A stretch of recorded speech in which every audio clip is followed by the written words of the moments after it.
예, 오늘은 4월 29일 수요일 아침 창세기 32장 1절부터 21절 말씀으로 회피해서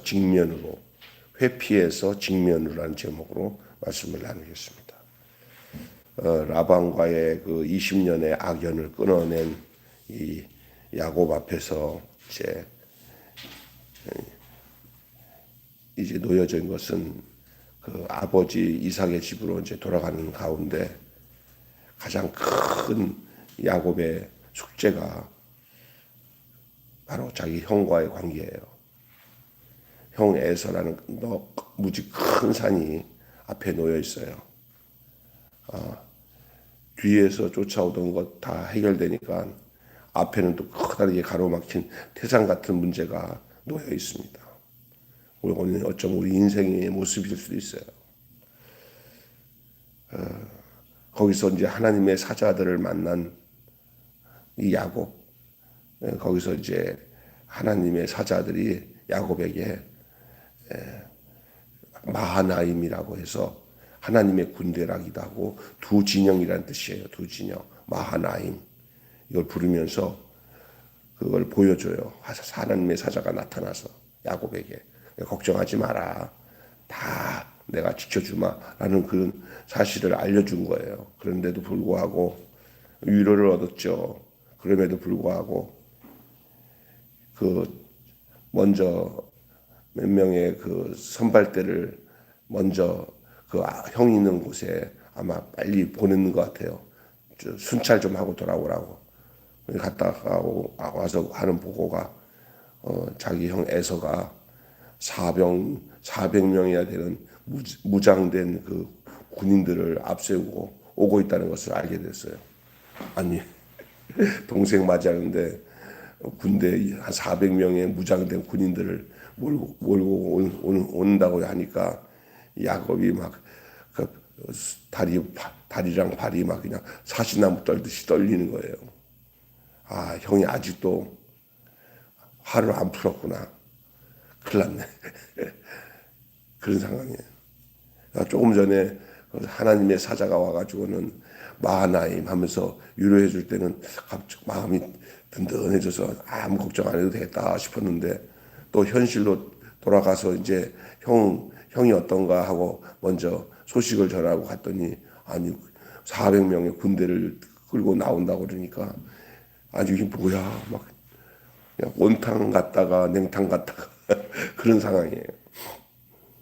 막 야곱의 마음이 막 요동을 합니다. 야곱에게는 늘 그것이 진짜 아킬레스건이죠. 형 속이고 도망친 것이. 야곱은 이제 이렇게 되니까 전략을 세워야겠다 하는 생각에 먼저 재산과 사람을 두 대로 나누어서 위험을 분산해요. 위에를 치면은 그래도 아래라도 남겨야 되지 않겠냐 하는 그런 투트랙을 가지고 계산합니다. 형이 이렇게 하면은 이때 이 사람들 피신시키고 별 생각 다 하는 거고 그리고 자기 나름대로 최대의 방어선을 만들어 가려고 했던 것 같아요. 그래서 전략적으로 대비합니다. 동시에 나는 주님의 은혜를 감당할 자격이 없습니다 고백하면서 하나님이 주신 언약을 붙들고 기도해요. 그러니 야곱은 두 가지를 함께 하고 있어요. 현실적으로는 인간이 할 수 있는 방법을 다 구축을 하고 마련을 하면서도 하나님 앞에 또 기도도 해요. 하나님 나 어떻게 해요? 나 어떻게 해요? 간절히 하나님의 언약을 붙잡고 기도하죠. 그래가지고 이제 또 생각 주신 게 뭐냐 이제 이렇게 순차적으로 형의 마음을 무너뜨릴 수 있도록 선물을 공세를 할 준비를 다 해요. 그래서 첫째, 둘째, 셋째 이렇게 해갖고 그거 받고 그 다음에 두 번째 이렇게 이거 머리 쓰는 건 다 써야 이거 머리 쓰는 거는. 그리고 나중에 당신의 종 야곱이 보내는 선물이다 그렇게 말하도록 지시를 하는 거예요.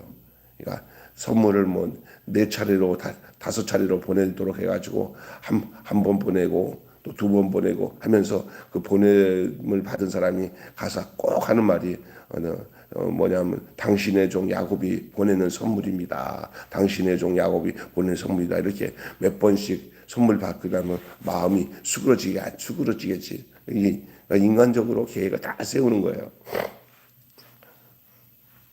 사실 그렇게 할 필요도 없는데 이처럼 야곱은 언약의 하나님께 매달려 막 간구하고 하나님의 도움을 구하면서도 또 한편으로는 인간적인 수단을 총동원하는 이중성을 드러내는 거예요.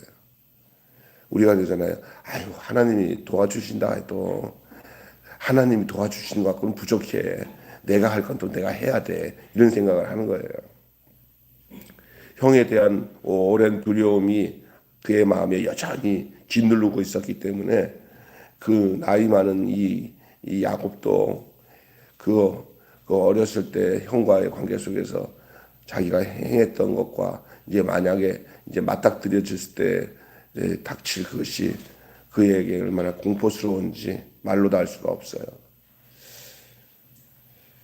그러니 여기까지 올 줄은 몰랐죠. 그냥 그 삼촌 나반집에서 평생 살 거라고 생각도 아마 했을지도 몰라요. 그러니까 이런 생각을 안 했다가 이제 막상 이제 집으로 돌아오려고 하니까 다른 건 다 좋아. 형과의 문제가 가장 큰 문제야.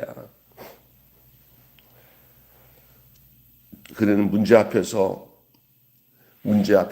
전략과 기도 사이를 오고 가는 거예요. 전략, 기도. 이게 이제 인간이 늘 살면서 하나님을 의지한다고 하면서도 세상적인 방법을 늘 가지고 추구하고 있는 것이 그 야곱의 모습이듯이 모든 인간이 갖고 있는 특징이라 할 수 있어요. 야곱이 너무 잘못됐다고 말할 수는 없어요. 그런 처지에 놓여봐요. 누구도 다 그렇지. 그러나 하여튼 문제 앞에서 전략과 기도 사이를 오고 가며 믿음과 두려움 사이에서 흔들리며 씨름하는 야곱의 모습에서 우리의 모습을 찾아볼 수가 있습니다. 여러분도 아마 그럴 거예요. 아무리 믿음이 좋다고 해도 또 현실의 문제 가지고 와서는 또 내가 머리 써야 될 거는 머리를 써야 되지 이런 생각해요. 그러다가 아이고 그거 가지고 안 되면 또 주여 어떻게 합니까? 그리고 어떨 때는 믿음이 좋은 것 같아가지고 마음의 평안이 찾아보다가 또 현실이 그 내가 생각하는 대로 되지 않고 반대로 되면은 아이고 내가 너무 기도만 했나 보다. 그게 인간의 모습이에요. 근데 하여튼 오늘 더 요걸 가지고 좀 구체적으로 얘기할 게 있어요. 좀 이따가 할게요. 자, 여러분 불안해하면서 그걸 회피하고 싶은 문제가 있으니까 그 문제가 불안한 문제이긴 해. 근데 그냥 회피하자. 그냥 안 보고 살면 되지 뭐. 가까이 안 하면 되지 뭐. 생각 안 하면 되지 하는 문제가 좀 있습니까? 여러분이 잘 아는 책 중에 다 읽어보셨는지 모르겠지만 철로역정이라는 책이 있어요. 이 철로역정의 모습 그대로가 오늘 야곱의 현실의 문제.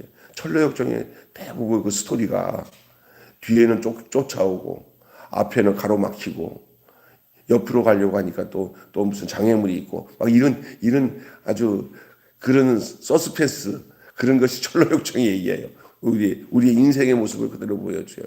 그러면서 거기에 나타난 어떤 사기꾼이 나타나면 사기꾼의 이름이 우리가 이 땅에 살아가는 어떤 그런 거예요. 사자가 예를 들어서 사자가 목에 사자를 하는 사자를 이렇게 끈을 묶어 놨는데 이쪽에도 묶어 놓고 이쪽으로 묶어 놨는데 가운데 길이 이만큼 사람 하나 지나가는 길만 있어요. 그런데 하면은 꼭 자기한테 덤벼들면 내가 잡혀 먹을 것 같은데 양쪽 끈 자체가 그 한 길 가는 골로만 가면은 여기 요 입 언저리 앞에까지만 여기 어깨 가까이 오지 잡아먹지는 못해요. 그런데 그 길로만 지나가면 그냥 사자 사이를 지나갈 수가 있어요. 그게 공포라는 길이에요. 공포라는 길. 이런 식으로 그 철로역정 이야기가 이런 스타일로 하나하나씩 하면서 저기 장막성을 떠나서 저기 천성에까지 가는 그 길에 여러 가지 이야기가 길어져 있는 게 이게 뭐예요? 이 철로역정 이야기예요. 기독도라고 크리스찬이 이제 청성까지 가는 길에 일어나는 일이 얼마나 재밌는지 몰라요, 이게. 그러니까 절대 죽지는 않는데 공포스러운 게 바로 그와 같다는 거예요. 그래서 감히 그 길로 못 가, 무서워서. 그러나 그 길로 가면은 죽지는 않아. 왜? 끈이 묶여 있어가지고 절대 물리진 않는데 누가 거길 가겠어, 무서워서. 그래도 그 길로 가라고 안내하잖아요. 안내하는 친구가 일로 안내를 해요. 평안이라는 친구가 괜찮아. 평안이라는 친구가 여기로 가면 돼 하고 안내해요. 공포의 길을 걸어가면서 이제 그런 내용들, 그런 비슷한 내용들이 그려져 있는 게 철로역정의 이야기예요. 그 외에도 많아요. 넘어갔더니 유혹의 산을 넘어서 이렇게 그런 게 있잖아요. 그런 게 나와요. 근데 야곱의 여정도 마치 지금 현실이 꼭 철로역정의 한 부분을 얘기하는 것 같은, 뒤에서 쫓아오던 것은 해결됐더니 앞에는 이제 태산 같은 게 이러지도 못하고 저러지도 못하고 현실은 믿음으로 산다고 하면서 뒤로는 앞으로는 또 소식이 들려오는 거 보면 큰 군대 400명을 데리고 온다니까. 아이고 형이 아직도 마음이 안 변했나 마음이 안 변했나 봐. 야곱의 여정은요, 이 간교하게 속이는 삼촌을 떠나니까 이제 죽이려고 하는 형님이 기다리고 있는 거예요. 간교하게 속이는 삼촌을 떠나니까 이제 죽이려고 하는 형님이 기다리고 있는 거예요. 광야의 이스라엘이 불가능해 보이는 사건들을 경험할 때마다 함께 하시는 하나님의 이름을 배우고 알았듯이 야곱은 스스로 해결할 수는 없으나 도망하지 않고 직면합니다. 자, 여기서 중요한 문제는 야곱이 이러지도 못하고 저러지도 못하고 앞에 이제 형이 기다리고 있어. 이럴 때 야곱 하나가 기억하는 것은 이런 고통스러운 번민 속에서도 하나도 변하지 않는 건 뭐냐. 어떻게 되든 간에 직면하고 부딪힌다는 믿음은 있는 거예요. 아멘. 이게 중요한 거예요. 여러분 인생 살다가 자포자기하지 마시고 어떤 위험이나 공포가 내 앞에 놓여 있고 불안한 마음으로 내가 저거 하면 어떻게 되냐 이러지만 어차피 가야 할 그 길이 약속이라고 한다면, 하나님의 뜻이라고 한다면은 뒤돌아서는 것 없이 옆으로 자로나 우로나 치우칠 거 없이 속은 어떤지 몰라도 직면하는 것은 그냥 내가 어떤 상황이라도 내가 어떻게 내가 최악의 조건이 내게 닥친다 하더라도 갈 길은 간다. 아멘. 그게 믿음이에요. 무슨 얘기인지 아시겠죠? 예? 야곱이 스스로 해결할 수 없는 처지에 놓여 있어요, 지금. 그러나 도망하지 않고 직면한다. 이것이 야곱에게서 우리가 배우고 알아야 할 점이에요. 신앙생활은 그런 거예요. 그래서 찬양 중에 이런 찬양 있잖아요. 주님 뜻대로 살기로 했네. 주님 뜻대로 살기로 했네. 뒤돌아서지. 아니 이 처지에서 형이 무섭다고 식소를 다 데리고 다시 같이 라반에 가서 삼촌 아무래도 내가 삼촌 떠나서 죄송해. 그냥 좀 여기 변두리라도 땅을 주고 내가 가지는 못하겠어. 내가 그 품삯이나 다른 것도 또 줄 테니까 다시 내 마음이 바뀌었어 하고 가면 그게 무슨 짓이야 그게. 가서 죽어도 그걸로 가야지 형한테. 아멘. 형한테 가서 죽든지 살든지는 이제 글로 가는 거예요. 다시 돌아가서는 안 되는 줄로 믿습니다. 아멘. 옛날 부모님들이 딸 시집 보내고 난 뒤에는 거기서 뭐라고 그래? 거기서 뭐 되라고 그래? 지금 돌아가지 말라고 그러잖아요. 그러니까 돌아가면 안 되는 거예요. 신앙생활 되는 거예요. 내가 가야 할 저 천국 가는 길 그리 쉽지 않아요. 그 마귀가 하나님께로 못 가도록 막 방해하는 이 세상의 세력이 얼마나 많아요. 그러나 나는 간다. 하나님이 나를 인도한다. 때로는 고민스러운 일이 생기고 고통스러워도 뒤로 물러서지 않고 직면하는 거예요. 회피하지 않고. 자, 공포. 아까 전에 내가 공포에 대한 얘기 좀 했잖아요. 근데 이제 하나님의 사자들이 방문한 것은 동행을 약속하신 하나님의 신호였습니다. 아까 전에 처음에 내가 얘기했듯이 마하나임 그 그 모습을 보여주네. 하나님의 군대가 너를 돕고 있다 이렇게 야곱에게 알려주니까 야곱이 마음이 편해지는 거예요. 그런데 야곱이 여전히 과거의 그림자에 매여 있기에 형이 있는 땅으로 향하는 것이 야곱 자체에게는 공포스러운 거예요. 그 땅이 공포스러운 게 아니라 누가 있기 때문에, 형이 있기 때문에, 형이 어떤 모습으로 있기 때문에 너 죽여버린겠다 하는 그 무서운 형.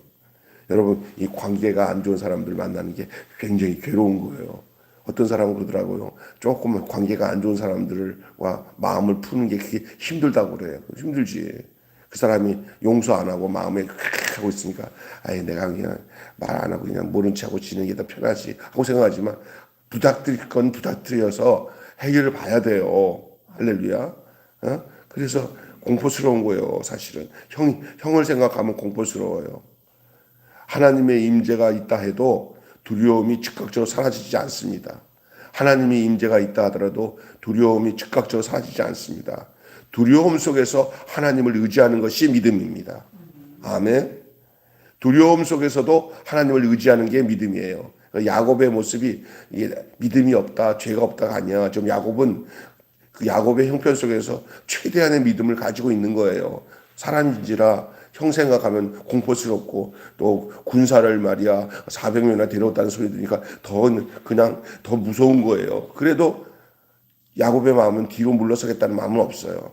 가서 내가 죽더라도 간다 하는 그 믿음이 있어요. 왜? 하나님이 나를 그렇게 인도하시고 있다는 것을 나는 믿어 하면서 공포 속에서 두려움 속에서도 하나님 의지하고 나가는 게 믿음인 줄로 믿습니다. 우리가 공포 없는 세상이 어딘지 아세요? 천국이에요. 죽고 난 뒤에 천국 가면 걱정 없고 무서운 거 없어져요. 그냥 이 땅에 호흡을 가지고 사는 동안에는 전쟁이 날까봐 무섭고 갑자기 뭐 어려운 생기면 또 무슨 일일까 다 걱정 근심 없는 거 없어요. 걱정 없이 산다. 어떤 사람은 산다면서 난 믿음이 있으면 걱정이 없어. 거짓말이야. 걱정하는 가운데서 하나님 의지하는 거야. 아멘. 자식 때문에 난 자식 걱정 안 해. 나는 하나님 다 맡겼어. 거짓말이야. 난 돈 없어도 괜찮아. 나는 하나님 의지하니까 괜찮아. 거짓말이야. 아멘. 그런데 믿음이 뭐냐? 그런 것들을 다 걱정하면서 결국은 하나님 의지하는 거예요. 하나님 내가 이런 어려운 돈이 없고 자식의 문제가 있고 해도 난 이럴 때마다 나는 뒤로 물러서지 않고 하나님 의지하고 삽니다. 하나님이 해결할 줄 믿습니다. 이렇게 하고 믿음으로 그 공포 속에서 걸어가는 게 믿음인 줄 믿습니다. 아멘. 또 계산이라고 하니 이런 가운데 이 야곱이 계산적이에요. 얼마나 계산적이냐면 형 에서가 400명의 군대를 모으고 온다는 소식을 들은 야곱은 그때부터 가족과 재산들을 나누어서 정리시켜요. 그래서 가장 귀한 것은 뒤에 좀 방패바지로 앞으로 내보낼 사람들을 앞에다가 놓고 그래서 1차, 2차, 3차, 4차 이렇게 해갖고 아주 계산적이에요. 1차 저지선이 무너지면 이제 2차 저지선으로 3차가 무너지면 4차 저지선을 이런 식으로 머리를 써요. 아주 대단한 사람이죠. 형님의 마음을 살 수 있는 순서도 짜요. 그래갖고 여기에서는 뭐 갖다 주고 아주 계산적이에요. 이 계산적인 게 나쁜 건 아니에요. 왜냐하면 하나님이 함께 하신다고 해가지고 인간이 할 수 있는 계산을 다 포기하면 안 돼요. 왜냐하면 그럼 더 불안해. 인간적으로 어떤 계산을 해놔야 안 불안할 수도 있어. 할렐루야. 아니 결혼해야 할 자녀들을 위해서 그 결혼 준비하기 위해서 이렇게 혼수품이나 이런 것도 어느 최소한이라도 준비해놔야 이제 일이 닥쳐가지고 상견례하고 난 결혼하게 되면 그래도 좀 걱정이 덜하지. 그냥 말만 뻐끗해놓고는 아무것도 안 됐네 하면 하나님 의지한다고 하면서 하나도 안 됐으면 더 불안하잖아. 그죠? 사람이 준비하는 게 죄가 아니야. 할 건 해야 돼. 믿습니까?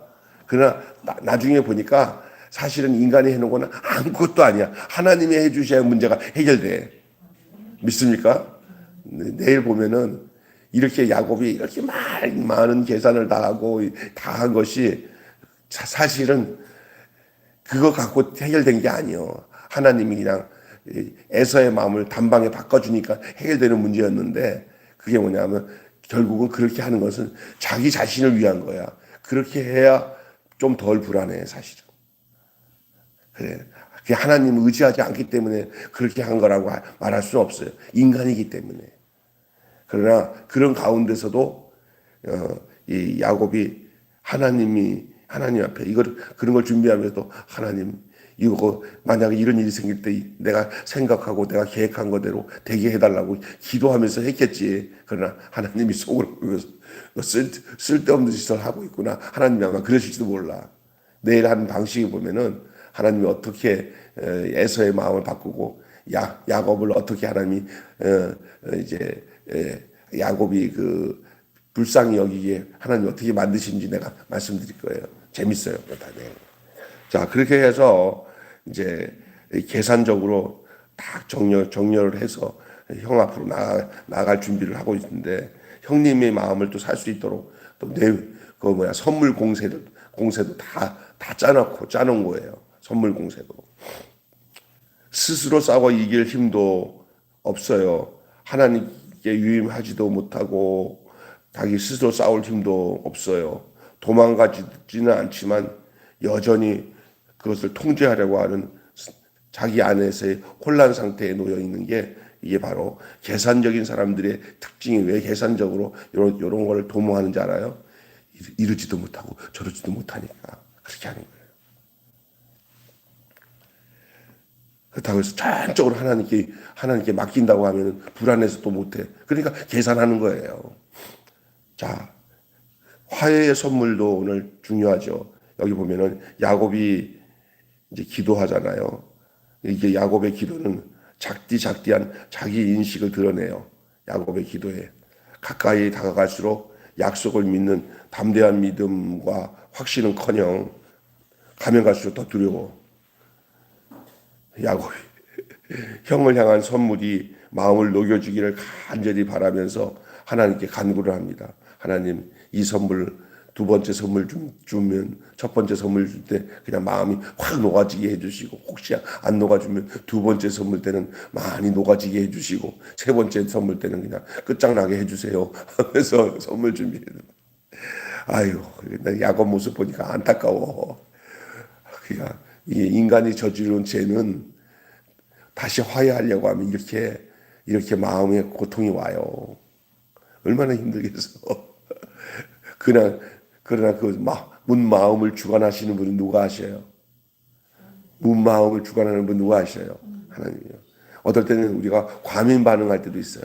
절대 그 400명 그 군사 사실은 네 때문에 내가 너 치려고 나온 게 아니라 거기 저쪽에 다른 데서 저 도둑놈들이 뭐라고 하니까 그거 데리고 나가서 거기서 쳤다가 다시 오려고 그렇게 한 건지 너 때문에 된 거 아니다. 나중에 그런 오해가 또 풀릴 수도 있어요. 나중에 내가 보니까 이 에서가 진짜 그 군사를 데리고 와가지고 정말 야곱을 치려고 군대 400명을 데리고 갔나 할 정도로 나중에 이 에서의 마음이 확 바뀌어 있는 걸로 여러분이 이제 발견하게 될 거예요. 우리가 과민 반응이 있으면 누가 그러잖아요. 그 재밌는 속담 같은 게 있잖아요. 감아서 뚜껑을 보면 뭘로 본다고 그러잖아요. 그 있잖아요. 자라보고. 그래요. 맞아요. 그런 거예요. 인간의 모습이에요. 하여간 이제 그래요. 옛날에 내가 영화 하나 봤는데 또 나쁜 짓 하는 사람인데 그 전혀 여기 경찰이 모르는 일인데 어떤 상황에 갑자기 경찰이 오니까 자기가 발견된 줄 알고 막 도망가니까 경찰이 이상하다. 저기 도망가. 팡 쏴갖고 맞았어. 그랬더니 너 왜 도망가냐니까 경찰이 왜 저를 총 쐈어요? 네가 도망가니까 쐈지. 다른 건 없어요. 했더니 없는데 그랬더니 그냥 뭐 또 도망가는 거야. 그러니까 누가 하잖아요. 죄진 놈들은 저기 경찰이 모르고 있는데도 불구하고 경찰만 오면 가슴이 그냥 죄인처럼 행동하는 거예요. 지금 야곱의 모습이 참 그거와 비슷해요. 지금은 하여간 하나님 도움을 바라면서 하지만 그 불안함은 완전히 형을 만나서 완전한 화해가 있기까지는 그의 인생 끝날 때까지는 이거 해결 안 하면 안 되는 문제예요. 하나님은 완성된 믿음보다 도망치지 않는 방향을 기뻐하시는 줄 믿습니다. 아까 이제 오늘 본문의 내용이 그거예요. 우리가 완성된 믿음이 어디 있어요? 하나님 다 알아요. 우리 믿음 없는 거. 그래서 별난 거 아니면 또 걱정하고 또 근심하고, 그런데도 불구하고 하나님이 우리를 믿음이 있다고 인정하는 것은 우리가 뒷걸음치거나 옆으로 빠지지 않고 우리가 방향을 바꾸지 않고 도망치지 않는 방향을 가지고 나가기 때문에 우리 하나님이 기뻐하시는 줄 믿습니다. 지금 이 야곱이 지금 형 삼촌 떠나 외삼촌 떠나 이제 아버지 집으로 가면서 형 에서로 가는 그 길이 그 정확한 길이에요. 그러나 야곱은 오만 가지 걱정과 근심을 가지고 가긴 하지만 그냥 그런데도 불구하고 두벅두벅 마음의 걱정, 근심 가지고 가는 야곱의 모습을 하나님 보시면서 잘한다 그래, 잘한다 하고 하나님이 봐주시는 거예요. 우리도 방향만 정확하게 향해 있으면 우리가 부족해도 우리 하나님이 그걸 믿음으로 보시고 간합하시는 줄로 믿습니다. 아멘. 결론 맺고 마칠게요. 야곱은 여전히 불안하고 형제의 화해는 요연해 보입니다. 결정적인 변화는 더 이상 도망하지 않는다는 것밖에 없어요. 결정적인 변화는 더 이상 도망가지 않고 직진한다는 것밖에 없어요. 앞으로만 향하는 거예요. 피하지 않고 그냥 마주합니다. 피하지 않고 회피하지 않고 직면합니다. 오늘 말씀 제목이 회피하지 않고 직면한다고 했잖아요. 회피하지 않고 직면합니다. 신앙은 불안을 제거하는 기술이 아닙니다. 뭡니까? 불안 속에서도 하나님이 일하신다고 믿고 나가는 겁니다. 참 중요한 말입니다. 신앙은 불안을 제거하는 기술이 아니라 불안 속에서도 하나님이 일하고 계시는 것을 믿고 불안 가운데도 앞으로 나가는 거예요. 할렐루야. 형제의 화해를 기뻐하시는 아버지의 마음을 따라서 그냥 불안 가운데도 가는 거예요. 이거는 아는 거예요. 야곱이. 우리 하나님은 화해의 하나님이시고 우리 하나님은 내가 내 형 앞에서 내 재산 다 가져가세요. 내 식솔 다 형이 다 다스리세요. 나는 형의 종이 되겠습니다. 이런 마음으로 내가 형한테 나간다는 마음을 갖고 나가는 거예요. 예, 그러니까 그게 그 마음 속에 하나님의 마음이 합해져서 이 완악한 이 에서의 마음이 눈 녹듯이 녹아지는 역사가 이제 내일 나와요. 내일 나와요. 본문에 어떻게 나오는지 보세요. 자, 한마디로 도망하던 인생에서 용기 있게 직면할 때 변화가 시작된다. 도망하던 인생에서 용기 있게 직면할 때 변화가 시작된다. 시작. 도망하던 인생에서 용기 있게 직면할 때 변화가 시작된다. 아멘. 도망하던 인생에서 용기 있게 직면할 때 변화가 시작된다. 오늘 본문 말씀은 회피에서 직면으로, 회피에서 직면이라는 말씀으로 함께 은혜를 나눴습니다. 잠깐 기도합니다.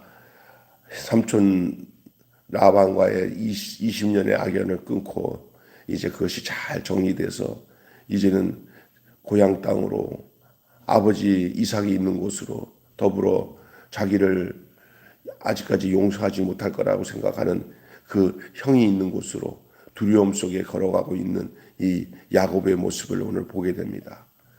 이제 갈 때는 지팡이 하나 그냥 보따리 하나 가지고 집에서 도망쳐 나왔지만 이제는 올 때는 큰 돛대가 되는 식솔들과 가족들과 노비들을 데리고 거부가 되어서 집으로 돌아오지만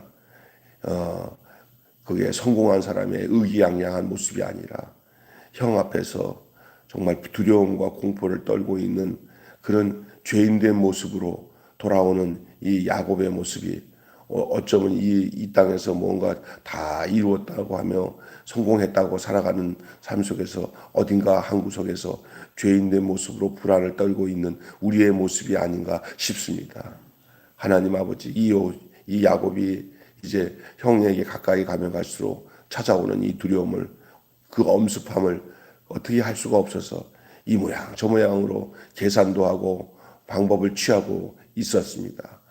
기도도 하지만은 그러나 그 불안함을 떨칠 수가 없고 그 공포심을 떨칠 수는 없지만 그래도 불구하고 그 가운데서도 또 하나님께 기도하면서 이 모양 저 모양으로 해놓고 또 기도하고 하면서 하나님의 긍휼과 화해의 역사가 일어나기를 기대하며 뒤로 물러서지 않고 형을 향하여 앞으로 계속 나아가는 가운데 형의 400명 군대가 나왔다는 소식을 듣고 더 가슴이 철렁거리고 사시나무 떨듯이 불안해하는 이 야곱의 모습.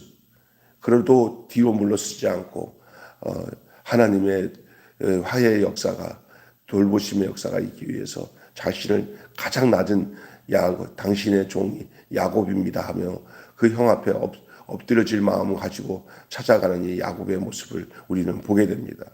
뒤로 물러서지 않는 야곱, 앞으로 가서 그 문제 앞에 맞닥뜨리려고 하는 이 야곱은 전적으로 한편으로는 철저히 하나님을 의지하고 있는 근본적인 믿음이 그 야곱에게 있었지만 그러나 부수적인 공포심이나 생활 속의 일반적인 그런 두려움은 어쩔 수 없는 인간의 모습을 그대로 보여주고 있는 모습인 줄 믿습니다. 우리도 예수님을 믿고 구원받아 하나님의 자녀가 됐다. 우리가 믿음의 사람이다 라는 것을 의심 없이 믿고 사는 사람이지만 우리의 현실에서 닥치는 여러 가지 이런 고통, 고민, 공포, 두려움, 떨칠 수 없는 인간인 것을 우리는 고백하지 아니할 수가 없습니다. 그러나 우리를 구원하신 예수 그리스도로 말미암아 우리가 뒤로 물러서지 않고 믿음의 길을 저벅저벅 걸어갈 수 있는 하나님의 도우심의 은혜가 우리에게 늘 있도록 역사하여 주시옵소서. 감사드리며 우리 주 예수 그리스도의 이름으로 기도하옵나이다. 아멘. 주님 가르친 기도로 마치겠습니다. 하늘에 계신 우리 아버지, 아버지의 이름을 거룩하게 하옵시며 아버지의 나라가 오게 하시며 아버지의 뜻이 하늘에서와 같이 땅에서도 이루어지이다. 오늘 우리에게 일용할 양식을 주옵시고 우리가 우리에게 잘못한 사람을 용서하여 준 것 같이 우리 죄를 용서하여 주옵시고 우리를 시험에 빠지지 않게 하시고 악에서 구하소서. 나라와 권세와 영광이 영원히 아버지의 것입니다. 아멘. 일찍 오셨습니다.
인사.